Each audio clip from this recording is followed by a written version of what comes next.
Hello everyone, আসসালামু আলাইকুম। Welcome back to my channel Bapin রান্নাঘরে আপনাদের স্বাগতম।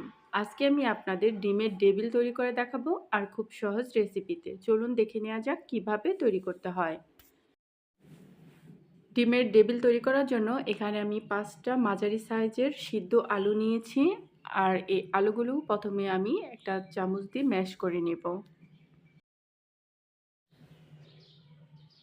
ম্যাশ করা হয়ে গেলে তারপর আমি এর মধ্যে দিয়ে দিচ্ছি হাফ টিস্পুন পরিমাণ হলুদ গুঁড়া, হাফ টিস্পুন পরিমাণ মরিচ গুঁড়া, হাফ টিস্পুন পরিমাণ জিরা গুঁড়া আর দিয়ে দিচ্ছি স্বাদ মতো লবণ।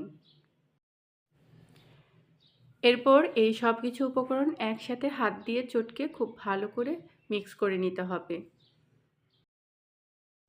সব কিছু একসাথে মিশিয়ে নিয়ে তারপর আমি এর মধ্যে দিয়ে দিচ্ছি 2 টেবিল চামচ পরিমাণ কাঁচামরিচ কুচি, দিয়ে দিচ্ছি কিছু ধনিয়া পাতা।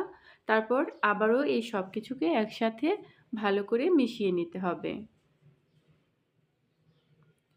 সব কিছু মেশানো হয়ে গেলে তারপর এটাকে আমি একটা সাইডে রেখে দেব।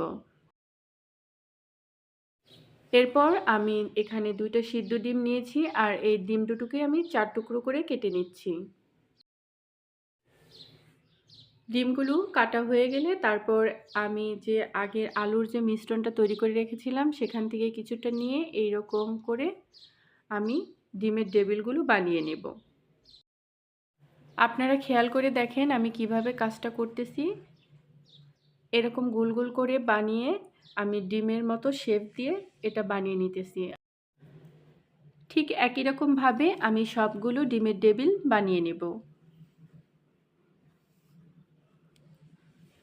সবগুলো বানানো হয়ে গেলে তারপর এটাকে একটা সাইডে রেখে দিয়ে এরপর একটা বাটির মধ্যে আমি নিয়ে নিচ্ছি 2 টেবিল চামচ পরিমাণ কর্নফ্লাওয়ার,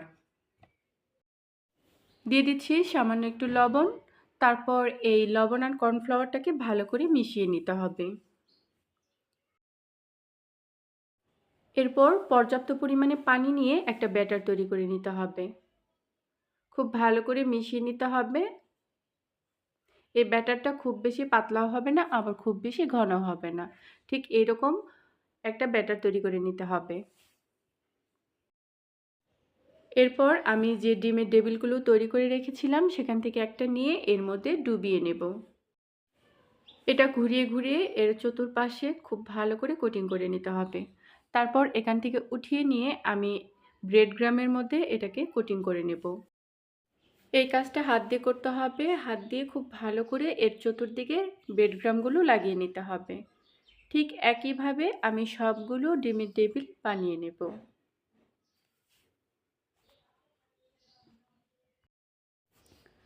সবগুলো ডিমের ডেভিল বানানো হয়ে গেলে তারপর আমি চুলায় আগে থেকেই বেশ কিছুটা তেল গরম করতে দিয়েছিলাম আর এই তেলটা গরম হয়ে আসলে আমি এর মধ্যে ডিমের ডেভিলগুলো দিয়ে দিব। আপনারা চেষ্টা করবেন অবশ্যই ডিমের এই ডেভিলগুলো ডুবন্ত তেলে ভাজার জন্য। আপনারা এইভাবে ডিমের ডেভিল বানিয়ে ইভিনিং স্ন্যাক্স হিসেবে খেতে পারেন। ডুবন্ত তেলে কিছুক্ষণ উল্টে পাল্টে ভেজে নিতে হবে আর এটা গোল্ডেন ব্রাউন কালার করে ভেজে নিয়ে তুলে নিতে হবে। আর এরই মাঝে আমার ডিমের ডেভিলগুলো ভাজা হয়ে গেছে আর এটাকে আমি তেল ছেঁকে তুলে নেব। এটা গরম গরম খেতে খুবই ভালো লাগে। তো ভিউয়ার্স, আজকের এই রেসিপিটা যদি আপনাদের ভালো লেগে থাকে অবশ্যই একটা লাইক দিবেন আর এরকম আরও নিত্য নতুন রেসিপি দেখার জন্য আমার চ্যানেলটা সাবস্ক্রাইব করে আমার পাশেই থাকবেন। আল্লাহ হাফেজ।